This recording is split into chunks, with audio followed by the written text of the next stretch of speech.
എല്ലാവർക്കും നമസ്കാരം.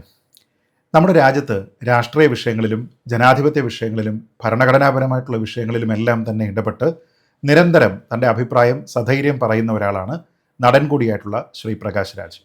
കേന്ദ്ര സർക്കാരിനെ വിമർശിക്കുന്നതിനും രാഷ്ട്രീയ നേതാക്കളെ ചോദ്യം ചെയ്യുന്നതിനും ഒന്നും തന്നെ അദ്ദേഹം ഒരിക്കൽ പോലും മടി കാണിക്കാറില്ല. അതുകൊണ്ട് തന്നെ അദ്ദേഹത്തിന് രാഷ്ട്രീയ രംഗത്ത് കുറേയധികം ആരാധകരുണ്ട്, കുറേയധികം ശത്രുക്കളുമുണ്ട്. പക്ഷേ ഇന്ന് ചോദ്യങ്ങൾ ചോദിച്ചുകൊണ്ടിരുന്ന അദ്ദേഹത്തിനോടാണ് പൊതുസമൂഹം ഒരു ചോദ്യം ചോദിക്കുന്നത്.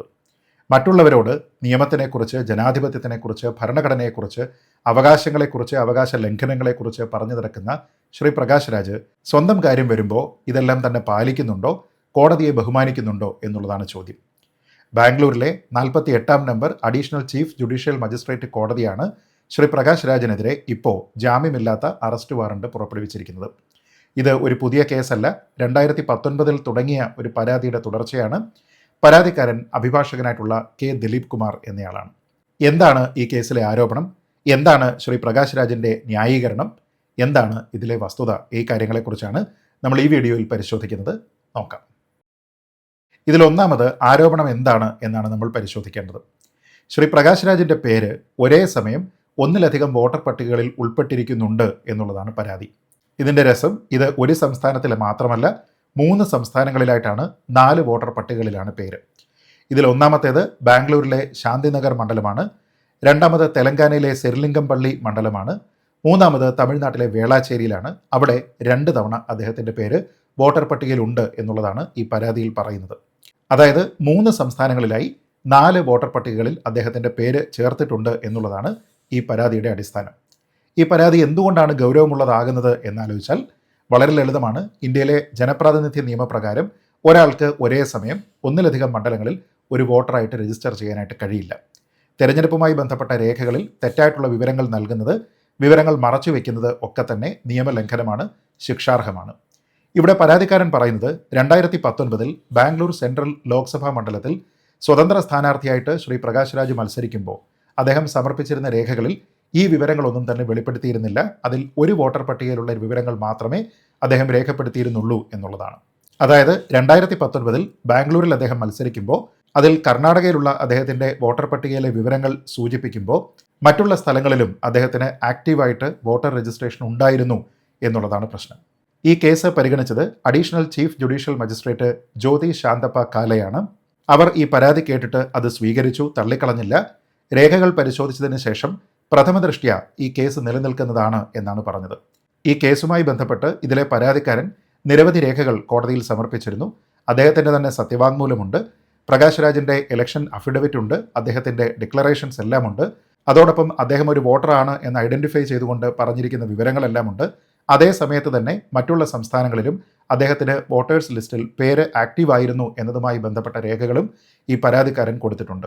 ഇതെല്ലാം തന്നെ പരിശോധിച്ചതിന് ശേഷമാണ് ഈ കേസ് പ്രഥമ ദൃഷ്ട്യാ നിലനിൽക്കുന്നതാണ് എന്ന് കോടതി കണ്ടെത്തുന്നതും ഇതിൽ അന്വേഷണം തുടരാനായി മതിയായിട്ടുള്ള അടിസ്ഥാനമുണ്ട് എന്ന് കോടതി വിലയിരുത്തുന്നതും. ഇതിൻ്റെ ഭാഗമായി കോടതിയിൽ ഈ വിഷയത്തിൽ നേരിട്ട് ഹാജരാകാൻ ആവശ്യപ്പെട്ടുകൊണ്ട് ശ്രീ പ്രകാശ് രാജിന് കോടതി ഒരു സമൻസ് അയക്കുന്നു, വീണ്ടും അയക്കുന്നു, അതിനുശേഷം മൂന്നാമതും അയക്കുന്നു. എന്നാൽ അദ്ദേഹം ഹാജരായില്ല എന്നുള്ളതാണ് കോടതിയുടെ രേഖകൾ സൂചിപ്പിക്കുന്നത്. ഈ വർഷം മാർച്ച് മാസം 17 ആദ്യ ജാമ്യമില്ലാ വാറണ്ട് ഇഷ്യൂ ചെയ്യുന്നു. ഏപ്രിലിൽ 2ാമത്തെ വാറണ്ട് ഇഷ്യൂ ചെയ്യുന്നു. ഇപ്പോൾ ഏതാണ്ട് 1.5 ആഴ്ച മുൻപ് 3ാമത്തെ വാറണ്ടും ഇഷ്യൂ ചെയ്തിരിക്കുകയാണ്. ഈ കേസ് ഇനി പരിഗണിക്കുന്നത് ജൂലൈ മാസം 25 കാര്യങ്ങൾ ഇത്രയുമായ സ്ഥിതിക്ക് ശ്രീ പ്രകാശ് രാജ് ഈ വിഷയത്തിനെക്കുറിച്ച് എന്താണ്, എങ്ങനെയാണ് പ്രതികരിക്കുന്നത് എന്നതിനെക്കുറിച്ചും നമ്മൾ അറിയേണ്ടതാണ്. അതാണ് ഇതിലേറ്റവും ഞെട്ടിക്കുന്ന വിവരം. പ്രകാശ് രാജ് തനിക്കെതിരെ ഇങ്ങനെ ഒരു കേസേ ഇല്ല എന്നാണ് തുടർച്ചയായിട്ട് സോഷ്യൽ മീഡിയയിൽ വാദിച്ചു കൊണ്ടിരിക്കുന്നത്. അദ്ദേഹം പറയുന്നത് തനിക്കെതിരെ ആൾക്കാർ തയ്യാറാക്കിയിരിക്കുന്ന വ്യാജ വാർത്തയാണിത് എന്നാണ്. ഈ വാർത്ത റിപ്പോർട്ട് ചെയ്തിരിക്കുന്ന മാധ്യമങ്ങളിൽ പലരുടെയും വാർത്തകളുടെ സ്ക്രീൻഷോട്ടോ ലിങ്കോ ഒക്കെ തന്നെ തൻ്റെ സ്വന്തം എക്സ് അക്കൗണ്ടിൽ അദ്ദേഹം പോസ്റ്റ് ചെയ്തതിന് ശേഷം ഇതെല്ലാം തന്നെ തനിക്കെതിരെയുള്ള വ്യാജ സൃഷ്ടികളാണ്, ഇവരെല്ലാം വ്യാജ മാധ്യമങ്ങളാണ് എന്നാണ് പറയുന്നത്. എന്നാൽ ഈ വാർത്ത ഇപ്പോൾ സ്ഥിരീകരിക്കപ്പെട്ടിരിക്കുകയാണ്. നമ്മുടെ നാട്ടിലെ പ്രധാനപ്പെട്ട ലോ സൈറ്റുകളിലെല്ലാം തന്നെ ഇതിൻ്റെ ഡീറ്റെയിൽസ് ഉണ്ട്. ഞാൻ നേരത്തെ സൂചിപ്പിച്ചതുപോലെ അഡീഷണൽ ചീഫ് ജുഡീഷ്യൽ മജിസ്ട്രേറ്റ് കോടതി ജഡ്ജ് ആരാണ്, അവരെന്തൊക്കെയാണ് കണ്ടെത്തിയത്, ഏതൊക്കെ തീയതികളിലാണ് ഈ വാറണ്ട് ഇഷ്യൂ ചെയ്തിരിക്കുന്നത്, എന്തുകൊണ്ടാണ് അത് നോൺ ബെയിലബിൾ വാറണ്ടായി മാറിയിരിക്കുന്നത് തുടങ്ങിയ കാര്യങ്ങളെല്ലാം തന്നെ നമ്മുടെ നാട്ടിലെ നിയമവാർത്തകൾ കൈകാര്യം ചെയ്യുന്ന മാധ്യമങ്ങൾ റിപ്പോർട്ട് ചെയ്തതിന് ശേഷവും അദ്ദേഹം ഇതെല്ലാം ഒരു ഫേക്ക് ന്യൂസ് ആണ് എന്ന് പറഞ്ഞുകൊണ്ടിരിക്കുകയാണ്. തന്നെയുമല്ല, മുഹമ്മദ് സുബൈറിനെ പോലെ ഏകപക്ഷീയമായി മാത്രം ഈ ഫേക്ക് ന്യൂസൊക്കെ തന്നെ വെരിഫൈ ചെയ്യുന്ന, ഫാക്ട് ചെക്ക് ചെയ്യുന്ന ഒരു വ്യക്തി ഈ വാർത്ത വ്യാജമാണ് എന്ന് കണ്ടെത്തിയിരിക്കുന്ന കാര്യത്തിനെയും ശ്രീ പ്രകാശ് രാജ് അദ്ദേഹത്തിൻ്റെ സോഷ്യൽ മീഡിയയിൽ പോസ്റ്റ് ചെയ്തിട്ടുണ്ട്. അപ്പോൾ പൂർണ്ണമായും നിഷേധാത്മകമായിട്ടുള്ള ഒരു സമീപനമാണ് ഈ വിഷയത്തിൽ ശ്രീ പ്രകാശ് രാജിൻ്റെ ഭാഗത്തു നിന്നുണ്ടായിരിക്കുന്നത്. സത്യമായ ഒരു വാർത്തയെ ഒരു വ്യാജ വാർത്തയാണ് എന്ന് പറഞ്ഞുകൊണ്ട് അദ്ദേഹം ഈ കേസിൽ നടപടികളുമായി സഹകരിച്ചു പോകാതിരിക്കുന്നതിനും ഈ കോടതിയുടെ വാറണ്ടിനെ പൂർണ്ണമായിട്ടും അവഗണിക്കുന്നതിനുമാണ് അദ്ദേഹം ശ്രമിക്കുന്നത്. ഇത് അറസ്റ്റായി മാറുകയാണ് എങ്കിൽ, അതല്ല എങ്കിൽ അവസാനം അദ്ദേഹത്തിന് കോടതിയിൽ പോകേണ്ടുന്ന ഒരു സാഹചര്യം ഉണ്ടാവുകയാണെങ്കിൽ ഇപ്പോൾ പറഞ്ഞിരിക്കുന്ന കാര്യങ്ങളെക്കുറിച്ച് അദ്ദേഹം എങ്ങനെ ആ സമയത്ത് പ്രതികരിക്കും എന്നുള്ളതും അറിയുന്നത് കൗതുകകരമായിരിക്കും. ഇനി ഈ വിഷയവുമായി ബന്ധപ്പെട്ട് പ്രകാശ് രാജിനോടുള്ള യഥാർത്ഥ ചോദ്യം എന്താണ്? ശ്രീ പ്രകാശ് രാജ് താൻ നിരപരാധിയാണ് എന്ന് സ്വയം വിശ്വസിക്കുന്നുണ്ട് എങ്കിൽ കോടതിയിൽ ഹാജരായി അദ്ദേഹം അത് തെളിയിക്കാത്തത് എന്തുകൊണ്ടാണ് എന്നുള്ളതാണ് ഏറ്റവും പ്രധാനപ്പെട്ട ചോദ്യം.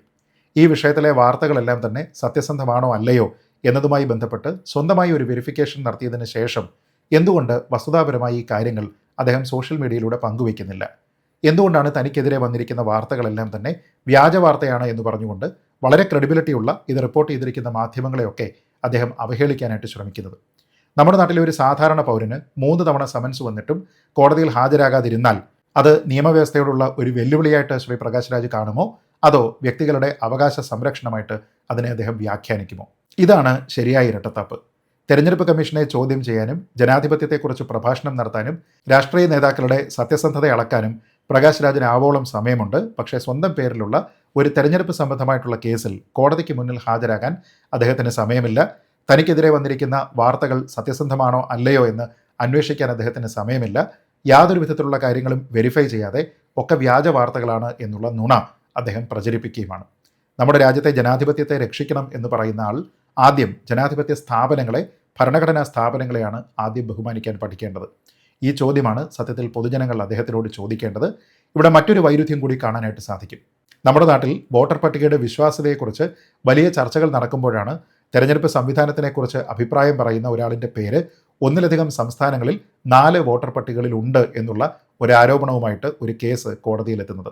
ആ ആരോപണം ശരിയാണോ തെറ്റാണോ എന്ന് തീരുമാനിക്കേണ്ടത് കോടതിയാണ്.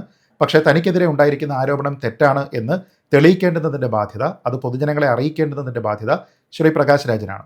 കാരണം നമ്മുടെ നാട്ടിൽ SIR നടക്കുന്ന സമയത്ത്, വോട്ട് ചോരി വിവാദമുണ്ടാകുന്ന സമയത്തെല്ലാം തന്നെ അതിൻ്റെ ഒരു പക്ഷത്ത് നിന്നുകൊണ്ട് രാഷ്ട്രീയ നിലപാട് സ്വീകരിച്ചിരിക്കുന്ന ഒരു വ്യക്തി അദ്ദേഹത്തിൻ്റെ പേരിൽ ഇവിടെ വോട്ട് ചോരി ഉണ്ട് എന്നോ കള്ളവോട്ടുണ്ട് എന്നോ വിവിധ സംസ്ഥാനങ്ങളിൽ വോട്ടർ പട്ടികയിൽ ഒരേ സമയം പേര് നിലനിൽക്കുന്നുണ്ട് എന്നോ SIRൻ്റെ ആവശ്യകത തന്നെ ഇങ്ങനെയുള്ള പേരുകൾ നീക്കം ചെയ്യുന്നതിന് വേണ്ടിയിട്ടാണ് എന്നോ ഒക്കെയുള്ള രീതിയിലത്തേക്കുള്ള ചർച്ചകൾ നടക്കുമ്പോൾ അദ്ദേഹം ഇതിൽ നിന്നെല്ലാം മാറി നിന്നുകൊണ്ട് ഇതെല്ലാം വ്യാജ വാർത്തകളാണ് എന്ന് പറയാനായിട്ട് ശ്രമിക്കുകയാണ്.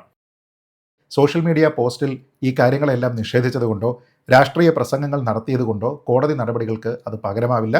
നമ്മുടെ നാട്ടിലെ നിയമത്തിൻ്റെ മുന്നിൽ എല്ലാ ആൾക്കാരും തുല്യരാണ്. അത് നടനായാലും രാഷ്ട്രീയ പ്രവർത്തകനായാലും സാധാരണ പൗരനായാലും ഒരേപോലെ തന്നെയാണ് എന്ന് ശ്രീ പ്രകാശ് രാജ് മനസ്സിലാക്കണം. ഏറ്റവും അവസാനമായിട്ട് ഇതിൽ ഉയരുന്ന ചോദ്യം വളരെ ലളിതമാണ്. രാജ്യത്തെ എല്ലാ ആൾക്കാരെയും എല്ലാ കാര്യങ്ങളിലും ഉപദേശിക്കുന്ന ശ്രീ പ്രകാശ് രാജ് എന്താണ് രാഷ്ട്രീയ നൈതികത എന്ന് തെരഞ്ഞെടുക്കപ്പെട്ടിരിക്കുന്ന ഭരണാധികാരികളെ നിരന്തരം ഉപദേശിക്കുന്ന ശ്രീ പ്രകാശ് രാജ് ജനാധിപത്യത്തിനെയും ഭരണഘടനയെയും ഭരണഘടനാ സ്ഥാപനങ്ങളെയും ബഹുമാനിക്കണം എന്നെപ്പോഴും ഉപദേശിക്കുന്ന പ്രകാശ് രാജ് സ്വന്തം കാര്യത്തിൽ കോടതിയുടെ മുന്നിലെത്തി മറുപടി പറയാൻ എന്തുകൊണ്ടാണ് തയ്യാറാകാത്തത്? എന്തുകൊണ്ടാണ് തനിക്കെതിരായിട്ട് വന്നിരിക്കുന്ന ശരിയായ വാർത്ത വ്യാജ വാർത്തയാണ് എന്ന് പറയുന്നത്? ജനാധിപത്യത്തിലെ ഏറ്റവും വലിയ നൈതികത മറ്റുള്ള ആൾക്കാരെ ഉപദേശിക്കുന്നതല്ല, സ്വന്തം കാര്യത്തിൽ നിയമത്തെ ബഹുമാനിക്കുന്നതാണ് എന്ന് ശ്രീ പ്രകാശ് രാജ് മനസ്സിലാക്കും എന്നുള്ള പ്രത്യാശയോടുകൂടി ഈ വീഡിയോ അവസാനിപ്പിക്കുന്നു. ജയ് ഹിന്ദ്.